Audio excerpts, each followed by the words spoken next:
Hi, I'm Sandy Bromley with the Shelby County Division of Community Services, and you're watching Live at 9.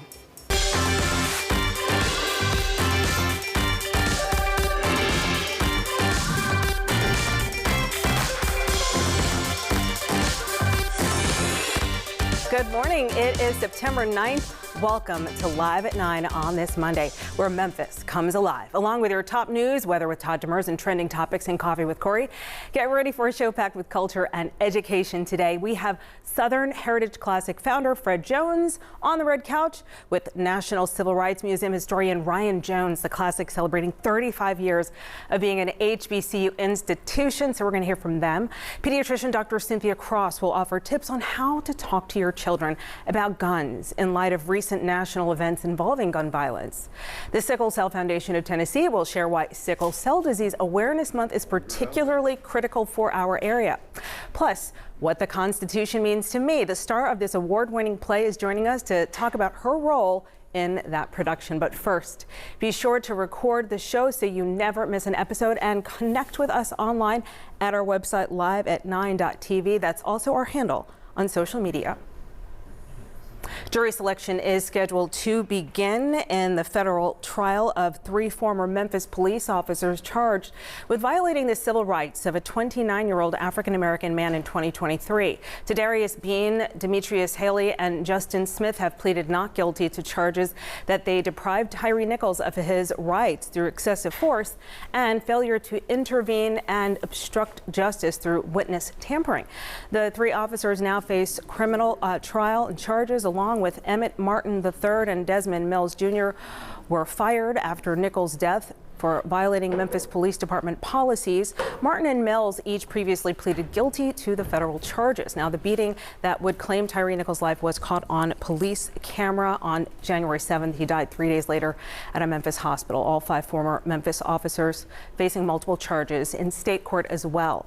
They were all included in a lawsuit filed by the Nichols family against the city of Memphis and others, which seeks $550 million in damages. The state trial and civil cases have all been put on hold pending the outcome of the federal criminal case. Now, jurors will be selected from a pool of about 200 people, and the federal trial is expected to last 3 to 4 weeks. Also happening today, Shelby County leaders will talk about a multi-million-dollar request for emergency funding to repair 201 Poplar, the Criminal Justice Center.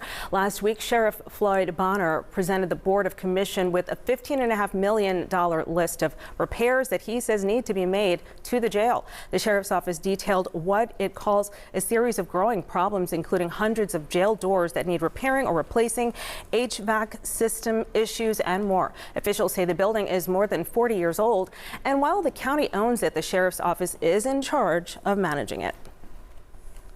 Now, I hope everyone was able to get out and enjoy this weekend. It was so gorgeous out there. And you know what? It was strange, though. Today, when I came out, I was like, you could feel fall is coming, right? It feels like we've kind of turned the corner on summer a little bit, doesn't it? Yeah. Well, I'll tell you what, if you didn't get enough of the outdoors over the weekend, you still have one more day. Today, the weather's going to be spectacular. We've got a little bit of a warm up going on over the next couple of days. And then we got a pretty significant, pretty interesting storm set up for us by the end of the week that I'll be telling you more about as well. It starts right down here in the western Gulf of Mexico. Right now it's an area of low pressure, but it's actually being called tropical cyclone, predicted tropical cyclone number 6. So again, we are anticipating this to become Tropical Storm Francine later this morning and throughout the day and work its way to the north, possibly as a hurricane. And then by the time we get to the end of the week, it's going to be bringing us some wind and rain as well. It looks like that's going to be Thursday, Friday. I'm going to be watching it carefully. That gives you 3 days to keep a close eye on this, to plan, prepare, and to watch.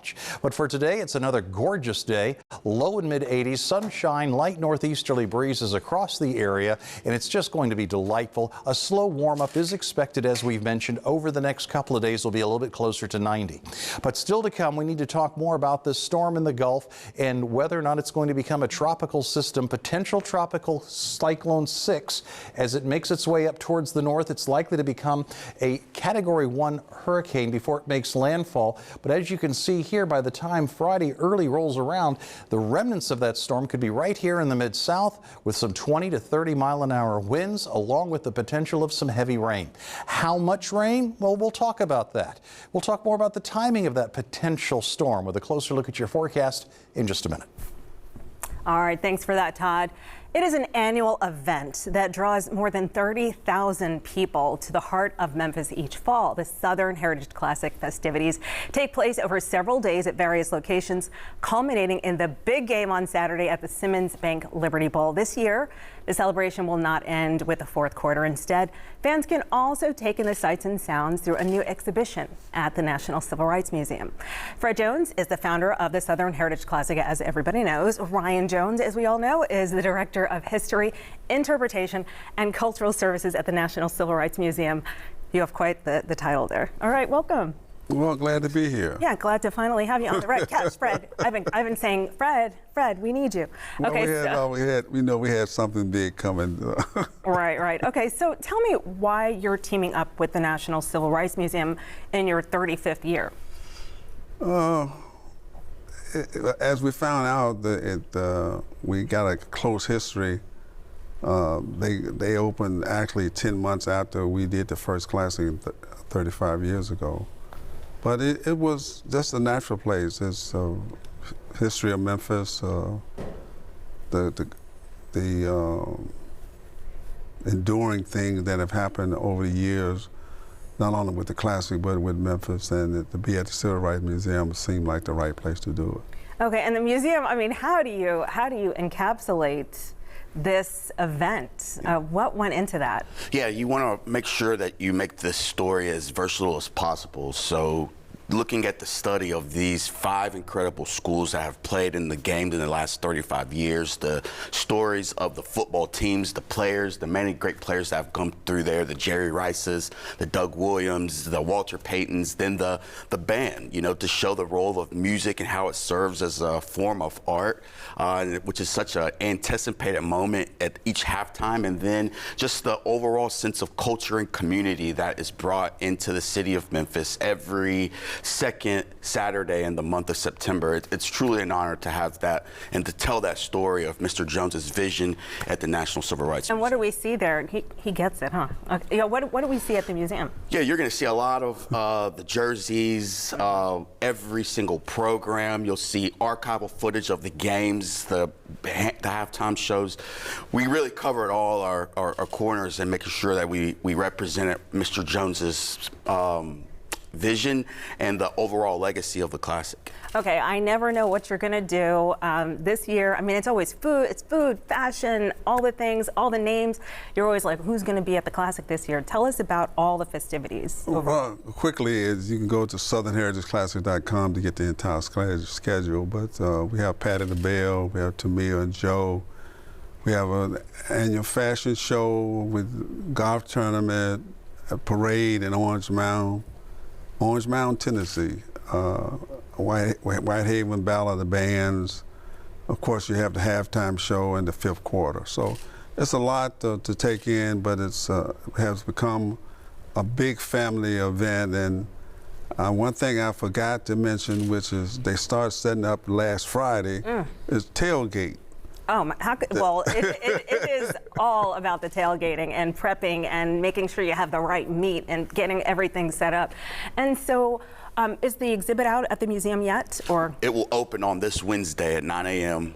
With your admission to the National Civil Rights Museum. It will be the first thing that you see upon your tour experience. Okay, Fred, I promise you, I wanted to be a fly on the wall when Deion Sanders did like a hit and run on Memphis, taking Jackson out of it. But then you made this genius maneuver going from the Tigers to the Lions. And I remember when I saw your move, I wanted to be in the war room. What was it like that moment, making those decisions in such a critical situation?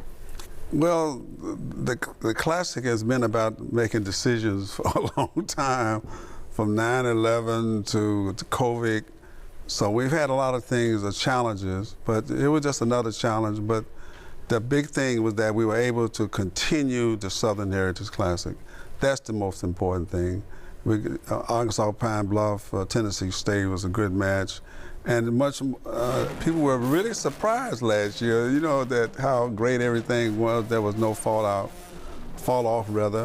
And again, having the exhibition as part of it this year, and to be able to include everybody makes it much, much better. If you look back on the 35 years, can you say what you're most proud of? The proud of all the smiles it brings on people's faces every September in Memphis. This is something that people look forward to. It's on their schedule. It's their family reunion. And to be able, again, to tie in the National Civil Rights Museum to all of that and make that a bigger package in Memphis makes it really, really special. I feel like this is a labor of love. It's such a big thing, and I would imagine that you've had to make some sacrifices just as an individual, as a human. If you could talk about that, the sacrifice and all the giving. Well, you have to commit yourself to this. That's the first thing. This is not, some people, say, well, you only work 1 month a year. No. and all of these other things that you have to do. But again, I'm a native Memphian, Booker T. Washington warrior. We are tops, we lead and others follow. I think we all believe that. But it's something that I wanted to do from the very beginning, was to have an event that Memphis could be proud of. And the fact that we've been able to start from year 1 to get to year 35, man, and then have it at the National Civil Rights Museum, come on. And no relation? No, Jones? Not that we know. Okay, you never know.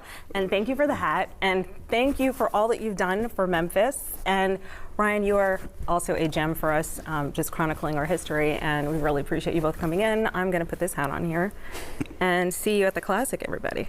35th anniversary. Okay, still to come on Live at 9, local pediatrician Dr. Cynthia Cross is walking us through how to talk to your children about a very sensitive subject. We're going to learn more about that coming up, and we'll see you then. Thanks.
Welcome back, and thank you for watching Live at 9 on this Monday morning. Weather expert Todd Demers is keeping track of our forecast. It is so beautiful out there. Let's head on back to him for an update. What's ahead for the greater Memphis area, Todd? Well, I don't know. I'm wondering how many people called out sick today after such a great weekend. Or it's like, oh, I think I need one more day of this fantastic weather to enjoy. Well, you have it. Maybe you can take a long lunch today, and that'll be helpful. But we have more beautiful weather ahead for you. The views from the Gold Strike Skyview Camera Network showing you all the sunshine across the area and the clear skies on Storm Tracker 3S as well. I share with you Storm Tracker 3S because we're keeping an eye on that storm system developing in the western Gulf of Mexico. I'm going to talk more about that in just a moment and its impact on our weather in the Mid-South later this week. But for today, clean sweep, Storm Tracker 3S, northerly winds continuing for another day, temperatures slow to climb, upper 50s, lower 60s, just ideal conditions for any of your outdoor plans for today and again for tomorrow, even though the temperatures are climbing. Both Saturday and Sunday offered up a high of 79 degrees. Today will be a few degrees warmer than that throughout the course of the afternoon. Right now 63 with the northeasterly winds and that sunshine. Beautiful day ahead. Watch the clock, however. We're about to lose those northerly winds, and by tomorrow south and southeasterly winds are back, and that's why I'm anticipating a little bit of a warm up across the area. Today we're still in the low and mid 80s for highs. Very comfortable for this evening as we take you hour by hour overnight, upper 50s and lower 60s. But with the southerly winds and sunshine returning tomorrow, all of a sudden we're talking about afternoon highs a little bit closer to 90 degrees. Watch carefully now the development. This is a 3-day forecast model, so we're about to go into the future for the next 3 days, and you can see what the models are indicating. A very powerful area of low pressure likely to become tropical storm and maybe even Hurricane Francine before it heads in our direction later in the week. And that's what we're watching for, because right now the computer models are saying, yeah, it's heading in our direction, whatever it is or whatever is left of it. And right now it's still called potential tropical cyclone number 6, but once again we'll likely get the name Francine. Right now, forecast to make landfall as a Category 1 hurricane. That's going to be Wednesday afternoon just to the west of New Orleans. And then by the time we get to late Thursday, early Friday morning, the winds will be down to about 35 miles an hour for us as it lifts up towards the north. It'll be weakening, but still windy and potentially really wet, with a lot of areas showing rainfall totals in the neighborhood of 3 to 4 inches. So again, this is a projection once again. This can change, but right now the long-range models are saying many areas could pick up between 2 and 4 inches of rain. So kind of keep that in mind as you're making your plans. Today's weather's great. Tomorrow not bad. Wednesday a little warmer. But Thursday and Friday got those big question marks there because of the remnants of that storm system that will be moving into our area. We're going to be watching it very carefully. We urge you to stay tuned. We'll keep you updated as it approaches the Mid-South. The following portion of Live at 9 is sponsored by Contracting Pro. This local business has spearheaded an effort to help more than 500 veterans through a very special program. To learn more, Contracting Pro General Manager Lowell Hinty is joining us right here in the studio. Thank you for coming. Yes, ma'am. Good morning. Okay, so tell me about the inspiration. What a beautiful thing to do. Well, thank you. So the true inspiration, first off, comes with our faith. With God, all things are possible. Jesus commands us to first love God with all our heart, soul, mind, and strength, and then also to love our neighbor as ourselves. And, ultimately, we believe that at Contracting Pro, it's our purpose to provide peace of mind. And that's not just with our homeowners. That's obviously with our staff, with our team, with all relationships. And we really see that happening here in this initiative. With the veterans. Yes. And that is the emphasis. Yes, ma'am. So for veterans, 2 words really inspire us. One being defense, and the second being dignity. So when it comes to the roof is ultimately your first line of defense for your home. Okay, it's what protects the home, it's what protects you, your family, and all those underneath. And so if you think about it, it's so fitting that we get to do a roof for a veteran, because essentially they're our first line of defense for our country, right? For our freedom, for us here, including our homes. And so that's just something that really inspired us. One thing we're doing in addition to the roof deployment project is giving away a tub to shower conversion for a disabled veteran. And that's where the word dignity comes in, because the reality is the human race, the dignity to be able to take a shower without having to rely on another individual, okay, or the ability to do so. Sometimes that's lost basically after battle, after retirement, after being discharged, what it may be. So if we can restore some of that dignity by obviously installing a safe shower for a veteran, then ultimately that's what we want to do. Wow, so you're giving away a free roof or bath, and are you working with other organizations to make this happen? Yeah, so for the roof deployment project, we're working with several organizations actually. So Owens Corning, which is our shingle manufacturer, they're the ones that launched the entire roof deployment project, who's helped over 500 veterans so far. This would actually be our 3rd roof deployment project. We did one in 2016, one in 2019, and we're bringing it back this year. And so Owens Corning, the shingle manufacturer, Purple Heart Homes, other organizations like Habitat Humanity, the Gary Sinise Foundation, they're all kind of behind this initiative. In regards to the shower, that's just something that we wanted to piggyback off of, since that's a strong anchor of our business, and we just wanted to add a little bit to it. And congratulations on this award. And so people can nominate, is that what they do? They call your number? Yeah, Or so Mid-South, we need your help. So what we're going to do is we've created a landing page on our website, contractorpro.com/hometownheroes, and we need the Mid-South to nominate veterans or candidates. For the roof deployment project, you can be active military, retired, disabled, whichever. The roof is to all veterans and troops alike. For the shower, for the tub to shower conversion, we really want to focus on disabled veterans, somebody that we can help, obviously, get access to showering safely. So please visit our website. That's where we want to take the candidates. And you're going to put the applicant there. And hopefully within the next 4 to 6 weeks, we'll have our candidates selected and we'll be ready to install on Veterans Day. Oh my goodness, thank you so much, Lowell. We really appreciate giving back to the community like this. Yeah, thank you. All right, thank you so much. And the preceding portion of Live at 9 is sponsored by Contracting Pro.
Just last week, a 6-year-old boy was accused of bringing a gun to Jeter K-8 here in Memphis, and a 14-year-old sits in jail in Georgia after investigators say he shot several people, killing 4 inside a high school. Experts say parents should talk to their children about guns, and it's not a conversation you just have once and move on.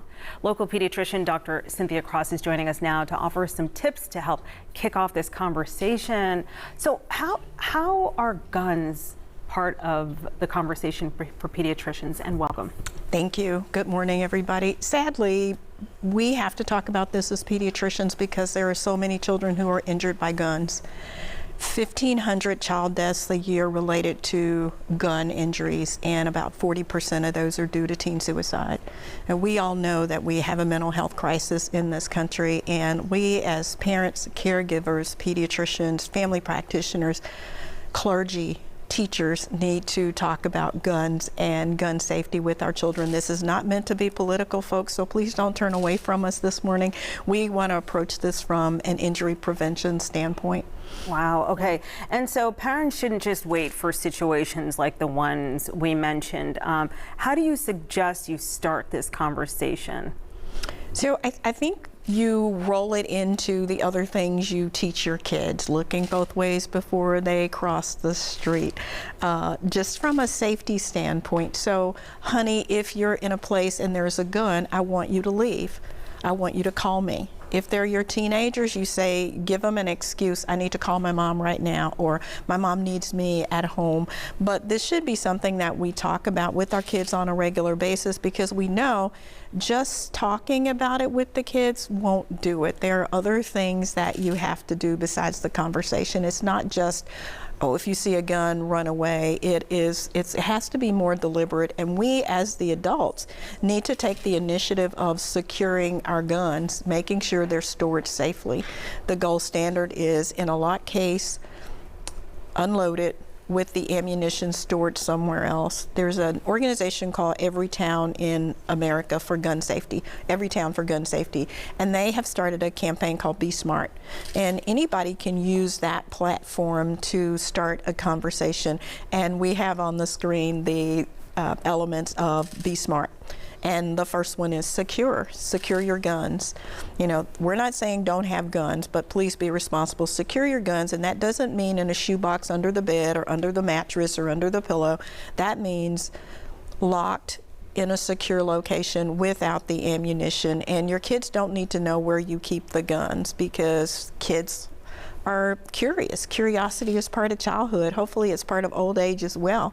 But kids are curious. They see a gun, they want to handle it. So if it's never put where they can get to it, then that helps. And on the screen there was an example of a gun lock there, and there are lots of different kinds where you can lock your guns, put them away.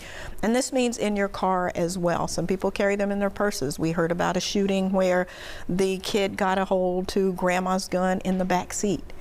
Yeah, these things are preventable. And what did you mean by model? I saw number 2 was model. Model the behavior that you want others to emulate. So secure your own guns. Don't clean your guns in front of kids. You know, try not to glamorize guns when your children are around. Be responsible. And then let your friends know about it. The T is for talk, but that's part of modeling as well. So talk to your friends about gun safety. And there are 5, so we went through 2 of them, and I think we could, if we could put it on the screen, we could go through the third, 4th, and 5th. Yeah, so ask. So when your kids are going to the home of a friend or a family member, ask them if there are guns in the home, and if they are, to please secure the guns before your kids come over. If that conversation is difficult the first time, it gets better as time goes on. And if that person can't assure you that they can secure the guns, then your kid shouldn't go there. Okay, we're running out of time. Quickly, recognize and tell. Recognize that 40% of teen suicides are committed by guns. So be aware of that. If your child, especially if your child is at risk, maybe you shouldn't have a gun in the home at all. Wow. Yeah. All right. And tell. Yeah. Okay, and you can scan that QR code. LeBonheur.org has all kinds of information to help your kids. Yes, absolutely. We have a whole team that works on injury prevention, and there's Dr. Williams and Dr. Kelly and our friend Jennifer Taylor, who all work to get this information out. The more you talk about it, the more it becomes mainstream. So stay safe, folks. All right. Thank you, Dr. Cross, for coming in every month. We really appreciate you.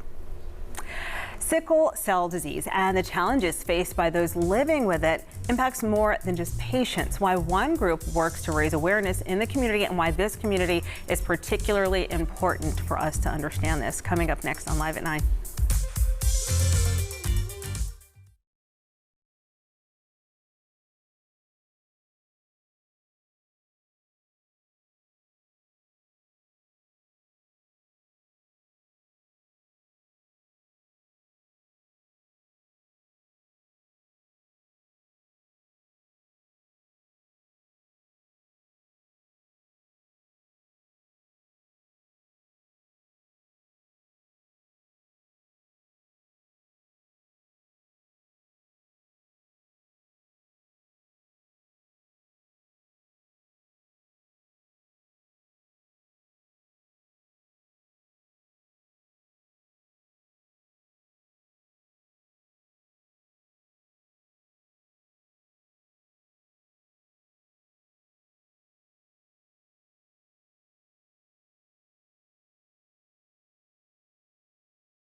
We're back on Live at 9.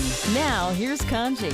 Sickle cell disease affects roughly 100,000 people in the United States, and according to the CDC, the estimated life expectancy of those with the disease is more than 20 years shorter than the average life expectancy. And that is just one of the many reasons why the Sickle Cell Foundation of Tennessee works to raise awareness. And joining us this morning is their board chairwoman, Dr. Patricia Adams-Graves, along with patient partner Brandon Carter. Thank you so much for coming in. Yes, ma'am. It's a pleasure. Thanks for having us. Well, let's start with you, Dr. Graves. If you could talk about, you have not only cared for sickle cell patients, but also advocated for them. What should the community know about this disease? Sickle cell, again, like you said, affects about 100,000 individuals in America, which makes it a weak voice. If you think about millions living with diabetes and heart disease, that's considered a rare condition. Sickle cell is a blood disorder that affects their red blood cells that carry oxygen all over the body, making the cells misshapen due to a single mistake in the gene. So they're born with this condition. The manifestations includes pain because they have interruption of blood flow due to their sticky sickle cells. 2, they have the inability to fight certain types of infections. 3, they have lifelong anemia, not enough red blood cells. They make blood, but the blood cells do not last very long in the body. You and I, if you're normal, have blood cells that live. I'm not normal. I'm not either. But it lasts about 3 months. Their cells live 14 days, and then their bone marrow has to make more. And lastly, they live with daily inflammation in their bodies. So that it's a tough condition to live with, and they're very strong. I don't think any of us could endure sickle cell like them. God knows what we could take. So I'll let Brandon speak to living with Brandon, if you could just talk about, just in life, do you remember when you first realized something was wrong, and what are the challenges that people face? Well, I had sickle cell since birth, so ever since I could remember, I knew something was wrong with me. Some of the challenges I have to face was growing up in and out the hospital, so I missed out on a lot of social skills growing up with and interacting with my peers and things of that nature. And also it affects me, my personal life, because the way my insurance is set up, I'm not allowed to get married. Wait, what? How does that work? I mean, because I'm on my, I got my insurance through my mother, so if I get married, all of it would cancel out, and I get a red blood cell exchange every 4 weeks, and it costs like thousands of dollars for one exchange every 4 weeks, so it would be no way that I would be able to pay for that, to cover the cost. Right. So you can just imagine the stipulations that I have to be in between being with someone that wants to get married or staying alive and healthy. So it puts me in a tough situation. My goodness, you're the first person who really just laid it out so that I fully understand. And then there are the times when there's the pain, right? And does it come on suddenly? Is that sometimes? It's sometimes it's gradual. Sometimes it could hit out of nowhere. So it's kind of up and down. You never really get a good gauge on it. I just try to get it before it gets real bad. And what does get it mean? What do you have to do? I try to stay on top. I try to drink water, I take my medications, breathing exercises, just normal things, pain medications, things of that nature. And if you could talk about, Dr. Graves, some of the activities and things that we need to know about so that we can engage the greater community. Thanks for asking. We have an up-and-coming 5K, annual 5K, that is going to be at Marquette Park on June 21st. And you can register on site at 7, but we would like you to pre-register at sicklecelltn.org. If you register, you're not required to come out to run or walk. I have never missed one, and I do walk. But I think if people would just register, if you don't show up, your shirt would be donated to we call them sickle cell warriors. We give those shirts to the clinics where they're cared for and they love it. So you don't have to come out. If you register and don't make it out, It serves as a donation, both your T-shirt as well as the $25. And why has the organization been important for you very quickly? The organization has been important for me because it gives me a safe haven to make me feel comfortable, make me feel like I'm not alone. Because before the organization, I felt like I was the only one in the world going through this. But to realize that it's a whole village of us, and you know, it's just a small, well-knit community that I think people need to come out of the shadows with and try to join us. Brandon, you are just such a treasure. Thank you so much for explaining this so eloquently. Doctor, thank you for championing this, because we need more attention. Thank you, Dr. Gray. Pleasure. All right, it is a document that's more than 200 years old, but still shapes the world we live in today. A state play examining what the Constitution means could change the way audiences in the Mid-South see it, and more. Details coming up next.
A finalist for the 2019 Pulitzer Prize for Drama and Tony Award-winning play, What the Constitution Means to Me, will make its regional premiere in Memphis this week. The production stars Kim Justice Eichner and Michael Gravois. And this morning, Kim is joining us to talk about the play and more. Thanks for coming in. Thank you for having me. Okay, so talk to me about just the storyline, what people can expect. Well, it's not a typical play. The playwright Heidi Schreck, when she was 15 years old, she traveled the country giving speeches about the Constitution at American Legion halls for prize money. And now that she's grown up, she decided to think about why she was so obsessed with the Constitution when she was 15. And so it's an exploration. It's a reconstruction of her 15-year-old self and the contest that she would participate in discussing the Constitution and amendments. And how has it been stepping into the role of Heidi? She is an amazing person, an incredible writer as well. Her story is very moving, and it talks about how the Constitution has affected her life as well as generations of her family. And so you see over the past 235 years, as it has been in existence, how it affects her and her life. And so just to be able to listen to her story is a joy to tell. And then for you, I mean, did it make you see the Constitution in a different way? And if so, how? Oh, for sure. This is definitely a history lesson, not in a boring way, but learning about the document and how it's not just a dusty piece of paper, how it is alive and how it is interpreted today, how that affects our lives on a daily basis. And how would you say it's relevant today? In many ways. In the rights that we have, the freedoms that we have, how certain states interpret their own rights and freedoms, and the powers that the Constitution has over some of them and not all of them. Gotcha. And so explain what people can expect when they go. You're going to, it's like the length, and then there's, of course, we have the intermission, but what are we looking at? How many acts? There actually is no intermission. Oh. It's about an hour and 40 minutes altogether, so shorter than a movie. I made an assumption, everybody. Apologies, but No yeah, shorter worries. than a movie. No, yeah, right. It is listening to Heidi's story, and then at the end of the show, there is a debate with an actual teenage debater. We have 14 and 15-year-old debaters who alternate nights, and they are amazing and so smart and have so much to offer. But we do a debate talking about some of the issues that have come up throughout the evening. So that's an audience participation type of thing? Well, it's a participation in that they are the judges for who's going to win this debate, you know? Gotcha. So they go back and forth. I see. Okay, so talk about where we can see it when it's on. This is at Circuit Playhouse, which is on Cooper, across from the Playhouse on the Square. It's the smaller theater, and it opens this Friday, the 13th, and closes October 6th. It runs Thursdays, Fridays, and Saturday nights at 8. Well, yes, Thursday, Friday, Saturday at 8. Sundays at 2, and the tickets are $25 is the most you will ever pay for a ticket at Playhouse on the Square. It's pretty amazing, and it's a great place because it is a theater by the community for the community, and it really speaks to a lot of people in our society. Well, a fitting play for a fitting place. Thank you so much for mapping this out for us and letting us know that you can learn and have fun. Absolutely. All right, thank you. Thanks. Break a leg. Thank you. Straight ahead, why a fight over an expensive engagement ring is now in the hands of a state court judge. Plus, that change you're keeping in a jar or piggy bank may be worth some serious cash. This story could have you checking that couch or the red couch and your pockets. Details coming up in Coffee with Corey.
It's time for Coffee with Corey, brewed in part by Kroger.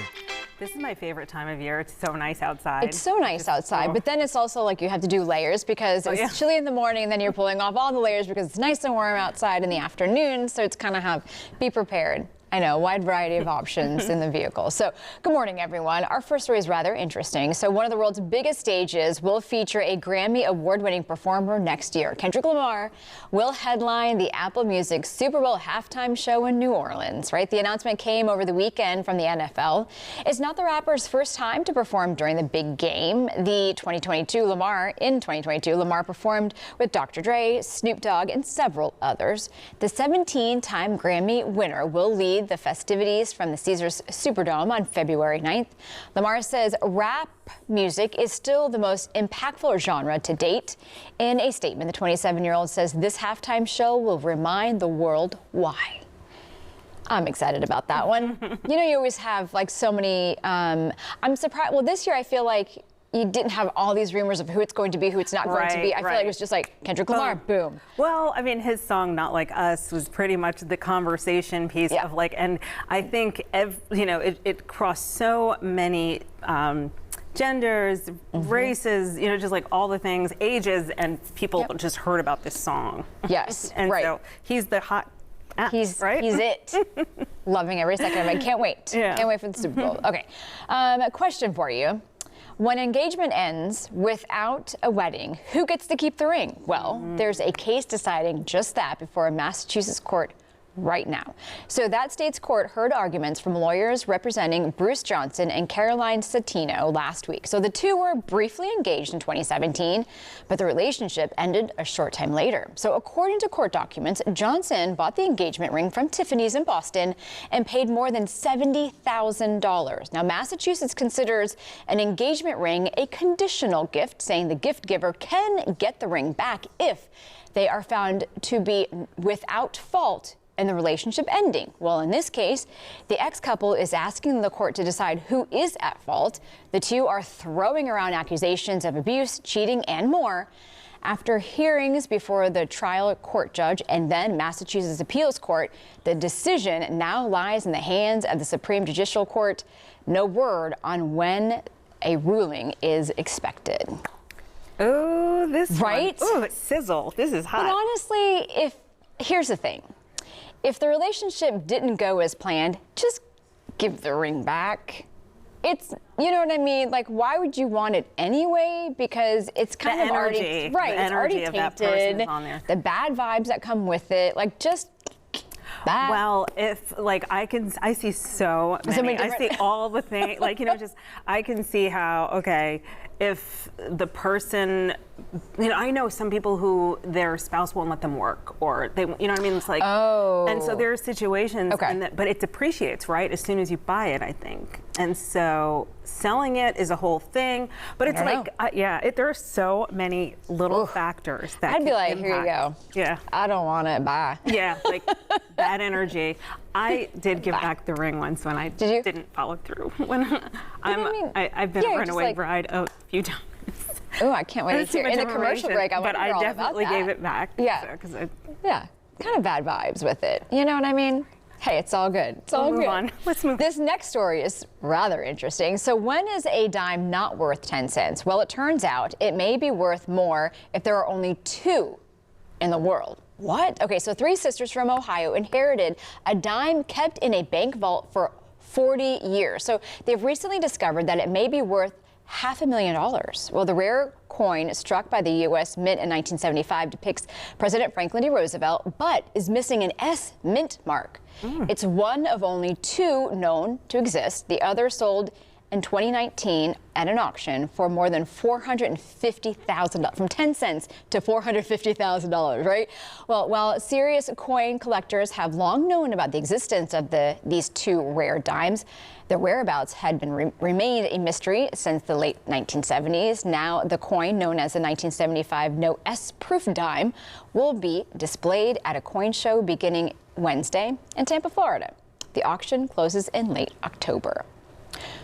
Who knew that there was a market out there that if you are minted wrongly, and there's only two in the world, that it is worth almost $500,000, from 10 cents to 450,000. I mean, are we all checking our coins I now? am literally gonna I don't know why, but I know, I'm like, it's I didn't not even know here, that but I'm gonna existed. look. Yeah. I can't unhear it now. And now we're just gonna be like. But we don't use a lot of change, right? I know. So we barely have any cash on us anymore, and we barely have any coins. Yeah. So it's like all I wonder electronic. how that's gonna work out when there's no cash. I didn't even know there was a market out there for that, but now I know. Now you you know. Half the battle. You learned it here today on Live at 9. There you go. So did I. All right, Yeah. thank you, Corey, and we'll be right back.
We'd like to thank you for joining us here for Live at 9 coming up tomorrow on our show.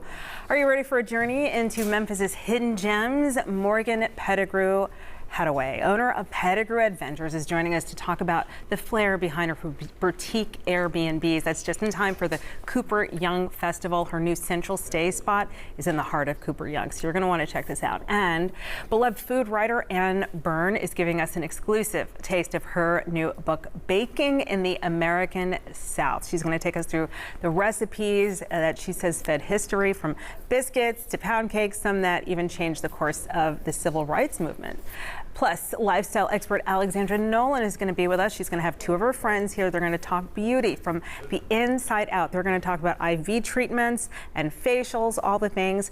So don't miss out either on some music that we're going to be bringing you. We're going to have a live acoustic performance from Alexis Jade of Alexis Jade and the Gemstones. She's set to bring down the house with a sneak peek of the Mighty Roots Music Festival. A lot going on tomorrow, so we will see you then. For all this, your top news, weather with Todd Demers, and trending topics and coffee with Corey. And of course, we want to hear from you. So email your segment ideas to liveat9@wreg.com. That's our email. And you can also check us out on social media and visit our website, liveat9.tv. That is where we put any show that you may have missed. We'll see you right back here tomorrow morning. Have a great day. Hope you get to go outside. Take care. One content segment during Live at 9 was paid for by Contracting Pro.